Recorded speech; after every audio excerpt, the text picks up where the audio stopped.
지난주 설교 제목 기억하실 겁니다. 기억하시죠? 네. 욥바 무두장이 시몬이라는 인물과 지명을 기억해 달라고 말씀을 드렸어요. 오늘은 이제 고넬료라는 인물을 살펴보겠습니다. 물론 사도행전 10장에 고넬료를 주인공으로 해서 이야기가 펼쳐지고 있지만 사실 고넬료보다 고넬료를 만난 베드로, 고넬료를 만나서 변화된 베드로가 오늘 설교의 핵심입니다. 성령의 역사를 통해 우리 신앙의 지경을 넓혀 가시는 하나님의 이야기를 오늘 살펴보려고 합니다. 먼저 고넬료는 어떤 사람이었는가 하면 그는 가이사랴 지방에 살던 사람입니다. 가이사랴는 로마의 황제 가이사 아구스도를 기념해서 만든 도시로서 유대 지역의 로마 행정 수도였습니다. 유대를 통치하는 로마의 행정 수도가 있었던 곳이 바로 가이사랴. 그래서 모든 총족들은 가이사랴에 살고 있었는데요. 그는 가이사랴의 이달리아 부대의 백부장이었습니다. 고넬료가 그런 인물이었습니다. 이달리아에는 1000명 가까운 로마 군대가 주둔하고 있었는데 그 중에 100명을 관장하는 백부장이 바로 고넬료였습니다. 그런데 이 고넬료라는 인물은 그냥 단순한 인물이 아니라 고넬리라는 집안은 BC 5세기 전부터 로마 시대의 지도자로 집정관을 많이 배출한 로마의 세도 가문이었습니다. 다시 말하면 고넬료라는 인물은 로마의 어떤 주변 인물이 아니라 핵심 중에 핵심, 가문 자체가 로마를 이끌어가던 가문, 명문 가문이었다라는 거죠. 다시 말하면 이스라엘 입장에서 보면 고넬료라는 가문은 악명 높은 가문이었을 수 있습니다. 그런 그 고넬료를 성경은 오늘 어떻게 묘사를 하고 있냐면 같이 한번 읽어보겠습니다. 그가 경건하여 온 집안과 더불어 하나님을 경외하며 백성을 많이 구제하고 하나님께 항상 기도하더니 라고 번역이 되어 있습니다. 고넬료가 그런 로마의 뼛속까지 로마 군인이었던 사람이 유대 지방에 주둔하면서 아마 유대교 하나님을 만나게 된 것 같습니다. 어떻게 만나게 된지 그 내용은 나와 있지 않지만 비록 이스라엘의 원수 국가였던 로마의 백부장, 군대를 이끌어가는 통솔자였지만 그가 하나님을 만나서 율법을 지키고 기도하고 선행을 많이 베풀었다라고 이야기를 하고 있습니다.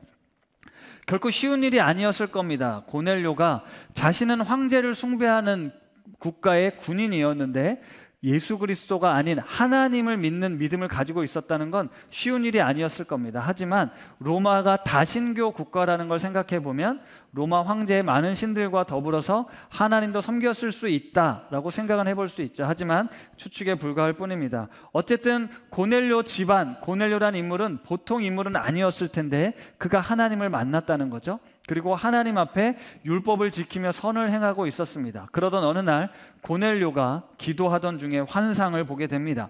너희 기도와 너희 구제가 하나님께 상달됐다. 저기 욥바에 있는 베드로 사도를 불러다가 이야기를 들어라 라고 묻습니다. 그래서 고넬료가 사람을 보내죠. 욥바로 사람을 바로 보냅니다. 마침 베드로도 욥바, 시몬, 무두장이 시몬의 집에 있다가 점심때쯤 딱 요때예요. 옥상에 올라가서 기도를 하려고 하는데 배가 너무 고픈 겁니다. 그래서 비몽사몽간에 환상을 꾸는데 하늘에서 먹을 게 내려옵니다. 상이 내려와서 거기에 각종 짐승들이 있습니다. 소리가 들리죠. 베드로야 일어나 잡아먹어라.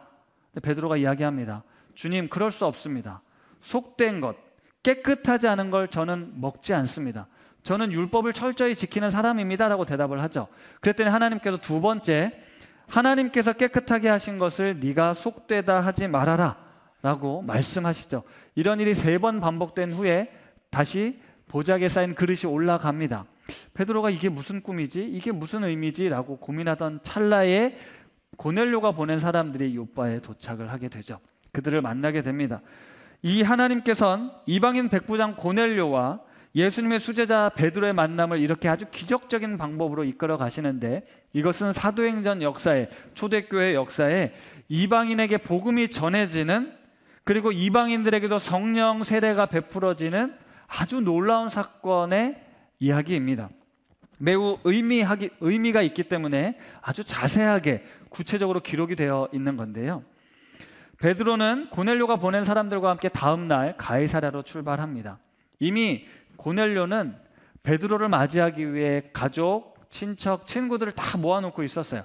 베드로가 도착하자마자 달려나가 엎드려 베드로에게 절을 합니다. 베드로가 놀래서 말하죠. 나도 같은 사람이다. 일어나라라고 이야기를 합니다.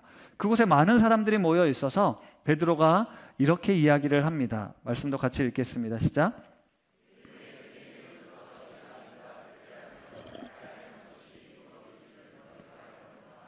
하나님께서 내게 지시하사 아무도 속되다 하거나 깨끗하지 않다 하지 말라 하시기로. 이게 무슨 말이냐면, 당신들도 알겠지만 나는 정통 유대인입니다. 유대인이 이렇게 이방인들과 함께 교제하고 식사를 나누는 건 불법입니다. 우리가 율법에서 금하고 있는 겁니다. 그런데 하나님께서 가라고 하셔서 내가 지금 이곳에 왔습니다. 나는 사실 이곳에 오면 안 되는데 하나님께서 보내셔서 왔습니다 라고 이야기를 하죠. 그리고 묻습니다. 도대체 나를 왜 여기다 이곳으로 오라고 하신 겁니까? 라고 했더니 고넬료가 자기에게 있었던 일들을 쭉 이야기를 합니다. 하나님께서 당신을 부르라고 하셨어요. 우리에게 들려주실 말씀이 없습니까? 우리는 그 말씀을 듣고 싶습니다 라고 말하죠. 베드로가 듣고 놀란 거예요. 자신은 평생 이 이방인들과는 상종하지 않을 거라고 생각했는데 하나님께서 이런 기적을 베푸시고 친히 나를 데려오라고 하셨으니 놀랄 수밖에요. 그러면서 이렇게 말합니다. 베드로가 입을 열어 말하되 내가 참으로 하나님은 사람의 외모를 보지 아니하시고 각 나라 중 하나님을 경외하며 의를 행하는 사람은 다 받으시는 줄 깨달았다. 이게 베드로의 삶을 그동안 수십 년간 가지고 있었던 자신의 삶을 완전히 뒤바꾼 행동이었습니다. 하나님이 사람의 겉모습, 외모, 잘생겼냐 못생겼냐를 본다는 뜻이 아니고 우리의 중심, 우리의 겉모습, 우리의 출생, 우리의 문화, 우리의 언어를 보지 않는 분이다. 나와 다른 사람들, 전혀 이질감이 있었던, 상종하지 않았던 사람들도 하나님의 형상, 하나님의 자녀들이라는 걸 이가 깨닫게 된 거죠. 그리고 그런 이방인들에게도 복음을 전하길 원하신다라는 사실을 깨닫게 됩니다. 그런데 이 본문 말씀을 보면 보통 이렇게 우리는 이해를 합니다. 고넬료는 이방인이었습니다. 하지만 고넬료는 하나님을 경외하고 선행과 구제를 힘썼던 사람. 우리도 구원을 받으려면, 우리도 이방인이잖아요. 유대인의 입장에선 구원을 받으려면 기도하고 선을 많이 쌓아야 하나님으로부터 이 구원의 은혜를 얻게 된다라고 그렇게 설교할 수 있습니다. 고넬료의 관점으로는 그렇게 해석될 수 있죠. 하지만 주의해야 되는 건 우리가 얻는 구원은 내가 무언가를 했기 때문에, 내가 하나님의 마음에 드는 행동을 했기 때문에 하나님이 우리에게 주시는 게 구원이 아닙니다. 구원은 하나님의 전적인 은혜입니다. 사실 유대교 이스라엘에 있었던 예수 그리스도가 오늘 대한민국 우리에게 구원의 사실이 될 수 있다는 건 내가 오랜 공덕을 쌓았기 때문에 우리가 예수를 믿게 된 게 아닙니다. 이것은 전적인 하나님의 은혜라고밖에 해석할 수가 없어요. 따라서 오늘 말씀을 통해 우리가 고넬료처럼 살아야 된다가 메시지가 핵심이 아니라, 고넬료라는 베들로는 전혀 상종하지 않는, 정말로 사람 취급하지 않았던 이방인들, 게다가 로마 군인이었다면 어떻겠습니까? 그런 존재까지도 품어내시는 하나님의 사랑을 오늘 베드로는 배우게 된 거죠. 오랫동안 가지고 있었던 유대인들의 선민 사상을 우리는 잘 알고 있습니다. 우리만 하나님의 특별한 선택을 받았다. 우리만 하나님의 사랑받는 민족이다.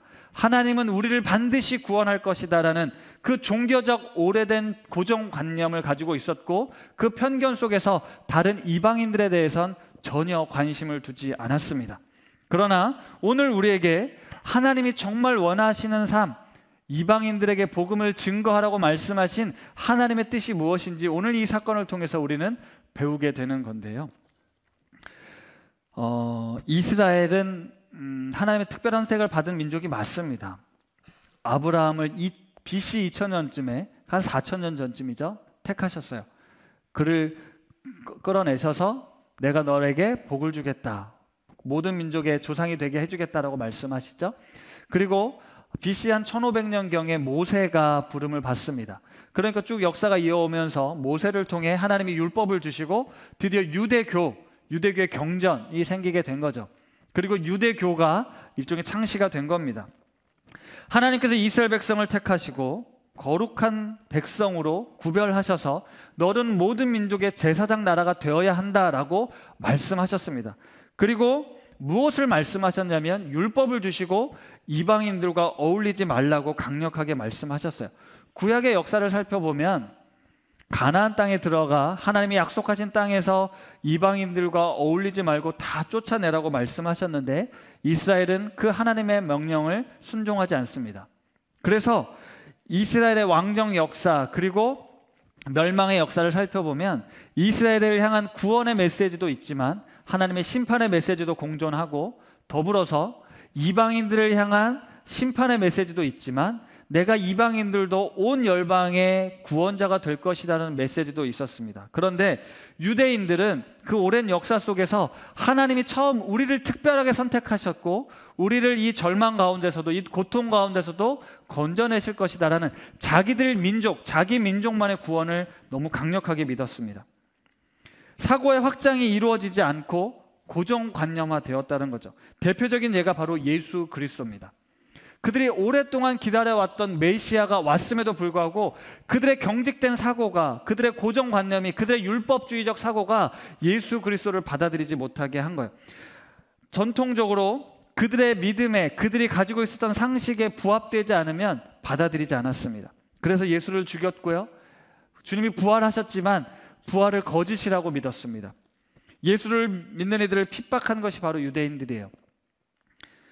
나사렛에서 무슨 선한 것이 태어나겠냐? 절대로 태어날 수 없다. 이것이 율법이다. 십자가에 달려 죽는 건 저주받은 자가 당하는 고난이다. 하나님이 어떻게 십자가에 달려 죽을 수 있냐? 그런 하나님은 진짜 하나님 아니다. 예수는 그러므로 하나님이 될 수 없다.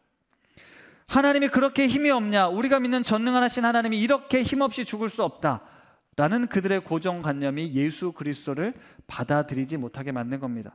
그런데 이 초대교회 유대교를 넘어 기독교가 막 확장되어 가고 있는 게 바로 사도행전의 역사잖아요. 그런데 오늘 이 본문은 베드로 유대교를 믿다가 예수님을 만나서 거듭난 다시 태어난 베드로에게도 넘어야 할 장벽이 있었다라는 겁니다. 다시 말하면 우리는 유대인도 아니고 유대교를 믿는 사람도 아니지만 우리는 예수를 믿고 예수님을 영접하고 거듭난 그리스도인들이지만 우리도 나름의 어떤 고정관념과 사고체계에 갇혀서 또다시 넘어서야 될 것들을 넘어서지 못한 채 우리만의 안전한 울타리에서 우리만의 편안한 신앙생활을 추구하고 있을 수도 있다라는 말씀입니다. 사도행전 1장 8절 말씀, 우리가 잘 아는 말씀이죠. 같이 읽겠습니다. 시작.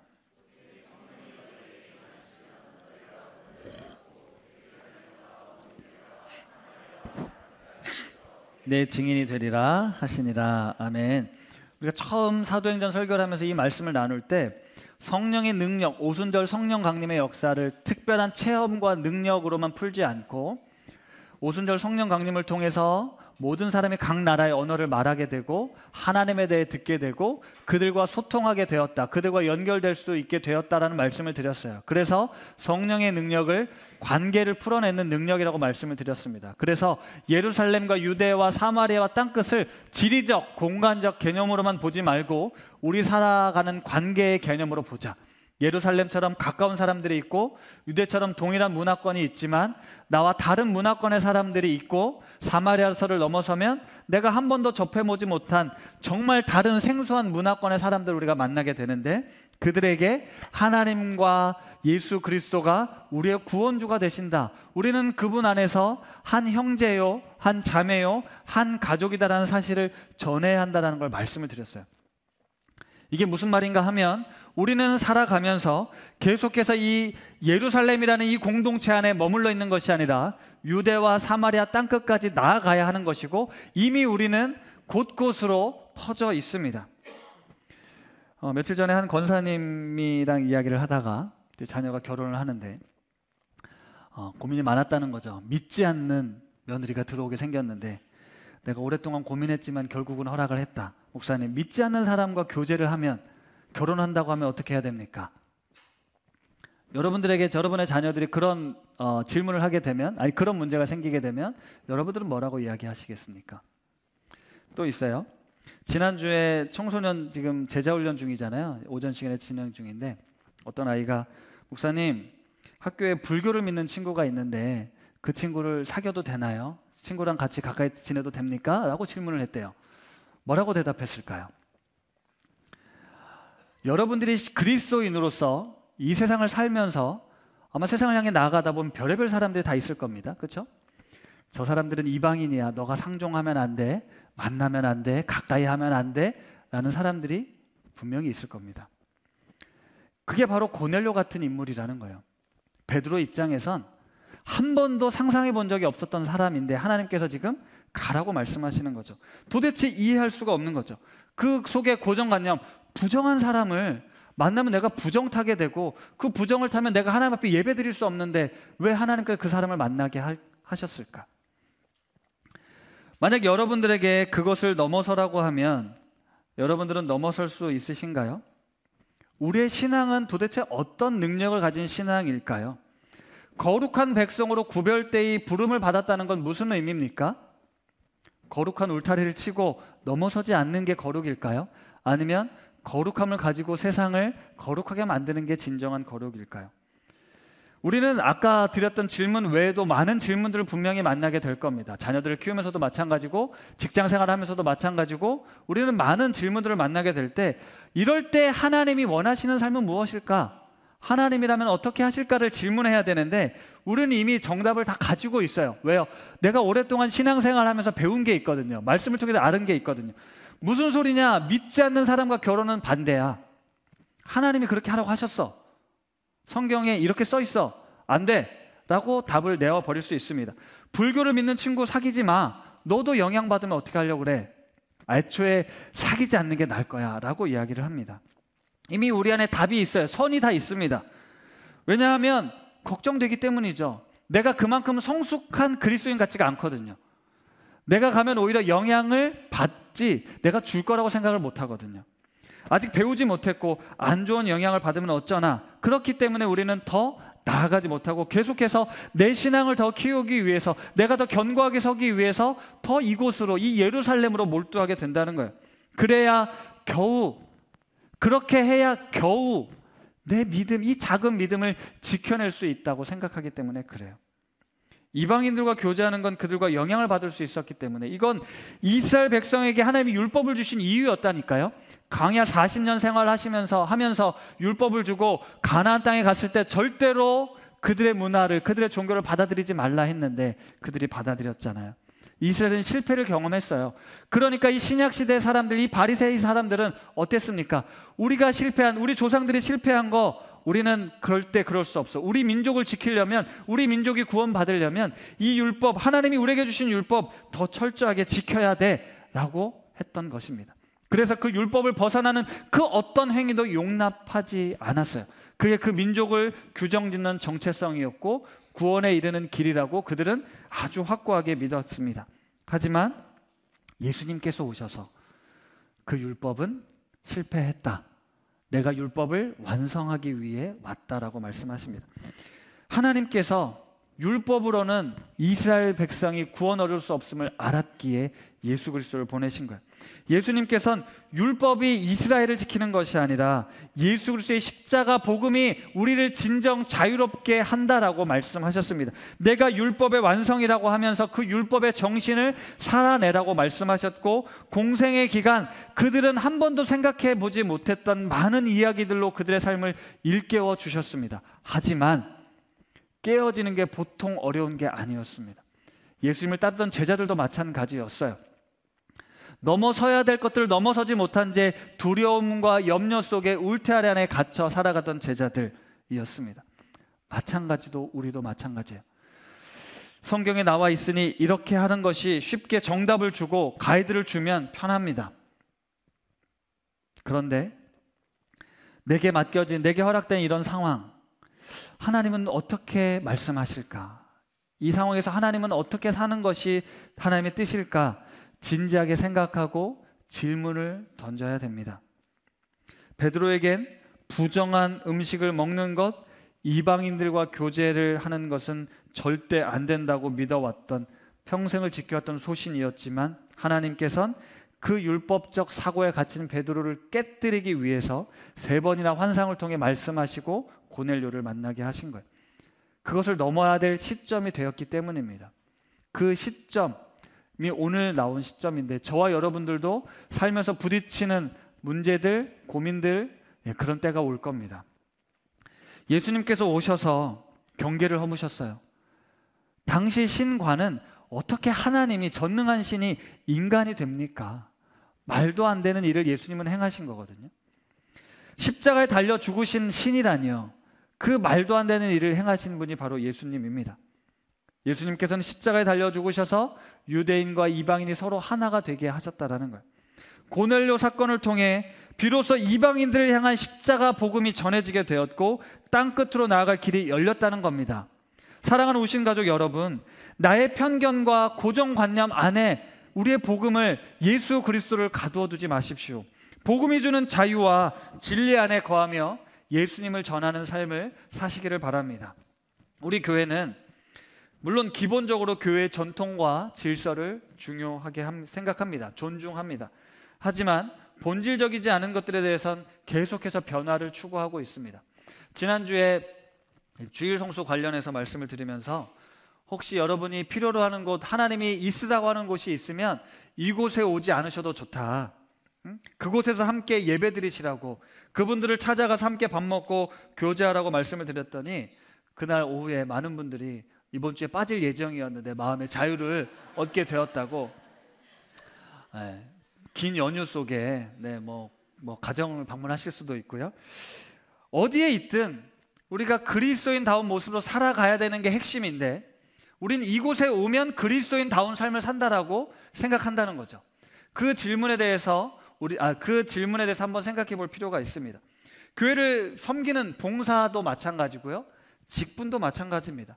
봉사하는 사람은 일해야만 해라는 우리 나름의 규정이 있고, 그것을 넘어설 때 그 봉사자들이 마음에 안 듭니다. 장로, 권사, 안수 집사는 일해야만 해라는 기준이 있어서 그거를 지키지 않는 사람을 보면 영 못마땅합니다.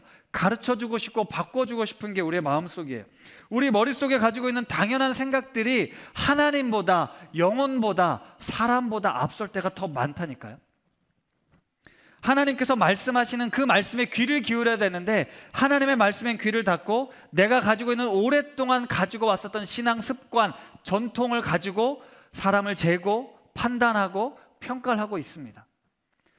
당시 고넬료 이방인 로마 군인을 상대한다는 건 말도 안 되는 일이었지만 예수님이 이 땅에 오셔서 이미 그런 일들을 행하셨고 세리와 죄인과 함께 밥 먹고 즐겼지만 사람들은 그걸 못마땅해 여겼어요. 베드로에게도 그런 마음이 있었다니까요.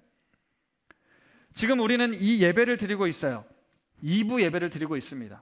1부 예배가 있고 2부 예배가 있어요. 그런데 여러분 혹시 대예배라는 말 써보셨어요? 아니면 본예배? 본예배가 있고, 그 무슨 다른 예배 뭐라고 그러지? 어쨌든 1부부터 4부, 1부부터 8부까지 있으면 2부 예배가 본예배냐, 3부 예배가 대예배냐, 이제 서로 싸우십니다. 내가 드리는 예배가 대예배다, 이게 본예배다. 아니죠. 당연히 모든 예배는 다 똑같습니다. 그런데 똑같은 예배를 우리는 어떻게 구분을 짓냐면, 어른들이 드리는 이 예배가 본예배고 아이들이 드리는 예배는 아이들이 드리는 예배다. 그래서 어른들이 드리는 예배와 다르다라고 생각을 합니다. 저는 꼬마 누리 예배나 키즈와 틴즈 예배가 같다고 생각합니다. 형태가 다르고 전하는 메시지가 조금 다를 뿐 하나님께 드려지는 동일한 예배라고 생각을 해요. 그런데 우리는 본 예배를 드리고 봉사를 해야 된다고 생각을 합니다. 그래서 교사들은 반드시 본 예배를 드리고 다음 세대에 가서 예배를 드리라고 우리는 그렇게 배워왔습니다. 그게 우리가 오랫동안 가지고 있던 신앙적 고정관념이라는 거죠. 본 예배가 따로 있고 다른 예배는 주일에 부수적인 예배라고 생각을 하는 거예요. 우리 작년 성도님들을 대상으로 아마 다음 달쯤에 우리 키즈 예배를 직접 가서 예배를 드리실 수 있도록 탐방을 추진 중에 있습니다.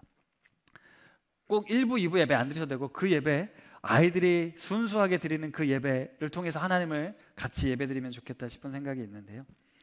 우리가 오랫동안 가지고 있는 신앙적 고정관념들이 지금 많은 부분에 있어서 바뀌고 있습니다. 온라인 예배가 대표적인 예죠.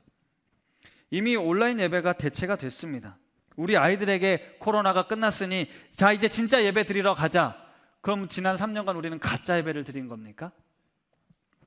설명할 수가 없습니다. 교회 와서 드리는 예배가 진짜 예배라고 말할 수 없어요. 온라인 예배도 인정하고 온라인 성도도 성도라고 인정을 해야 되는 시대인데, 그렇다면 우리는 다시 질문을 던져야죠. 우리는 왜 이렇게 모여서 예배를 드리려고만 하는 것일까? 왜 온라인 예배는 안 되는 걸까? 우리 아이들의 질문에 같이 그래 하나님이 정말 원하시는 게 뭘까를 말해야 되는데, 우리는 우리 안에 이미 정답을 가지고 넌 잘못됐어, 틀렸어라고 말하게 된다는 거죠. 하나님은 정말 우리의 예배를 기뻐 받으셨을까? 온라인 예배는 기뻐 받지 않으실까? 그럼 어떻게 드리는 예배를 기뻐하실까? 이런 고민들, 이런 질문들, 이런 나눔들이 있어야 하는데, 이런 나눔들은 불안합니다. 어디로 튈지 몰라요. 어떤 이야기가 나올지 모릅니다. 그러므로 카리스마 있는 목회자가 다시 이곳으로 불러 모으는 겁니다. 다시 모여서 예배를 드려야 된다. 왜요? 이걸 하나님이 기뻐하시니까. 제 말에 동의가 되시나요? 동의가 안 되실걸요? 종교개혁 이후에 가톨릭이 오랫동안 이제 우리가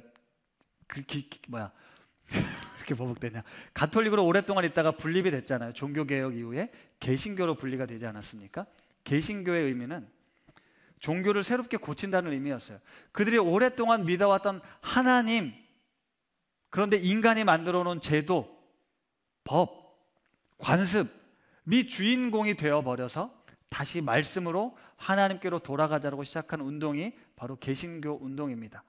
프로테스탄트라고도 부르는데 이것은 저항한다는 의미였어요. 오랫동안 가져왔던 전통에 저항한다는 의미였습니다. 그런데 한 가지가 더 있어요. 우리는 장로교입니다. 이제 장로교는 주로 칼빈을 따라요. 루터를 따르는 건 루터교, 칼빈을 따르면 장로교 이렇게 되어 있는데, 이 장로교가 우리는 조금 더 개혁 정신을 따라서 움직이겠다고 해서 우리를 개혁교회라고 부르기 시작했습니다. 리포엄드 처치라고 하는데, 개혁된 교회, 끊임없이 개혁하는 교회가 바로 장로교입니다. 그래서 칼빈이 말했어요. 성경 말씀에 근거하여 교회와 신학과 믿음의 삶은 항상 개혁되어야 한다. 개혁된 교회는 항상 개혁되어야 한다는 정신이 있습니다. 그런데 우리의 삶을 잘 생각해 보면 우리는 아주 오랜 동안 이 장로교 전통 속에 또 갇혀 있습니다. 조금만 바뀌어도 불편하고 조금만 바뀌어도 틀리다라고 이야기를 합니다. 우리는 이 변화된 시대의 상황을 분별하고 말씀에 비추어서 끊임없이 변하고 개혁되어야 하는 교회입니다. 우리만의 전통을 고집하고 세상에 나가면 위험하다라고 해서 자꾸 불러 모아서 여기서만 듣는 이야기만 믿어야 돼, 여기서 배우는 것만 따라야 돼, 안전하다, 만족하다, 이것으로 머물러 있는 삶이 아니라 우리 아이들, 또 여러분이 살고 있는 세상을 향해 나아가서 그곳에서 이 말씀, 변함없는 진리라고 하시는 이 말씀이 이 세상 속에서는 도대체 어떤 영향을 미칠 수 있을 것인가. 예수님이 이 땅에 오셔서 거룩한 백성이 되라고 했던 건 거룩한 영향력을 미치라고 한 것인데, 우리 교회가, 우리 성도가 세상에 거룩한 영향력, 빛과 소금의 역할을 감당하려면 어떻게 해야 되는지 우리는 끊임없이 고민해야 된다는 겁니다. 그래서 쥐어 터지고 깨지고 부서지더라도 우리는 하나님의 약속의 말씀을 붙들고 나아가야 한다는 거예요. 오늘 말씀을 마무리하겠습니다.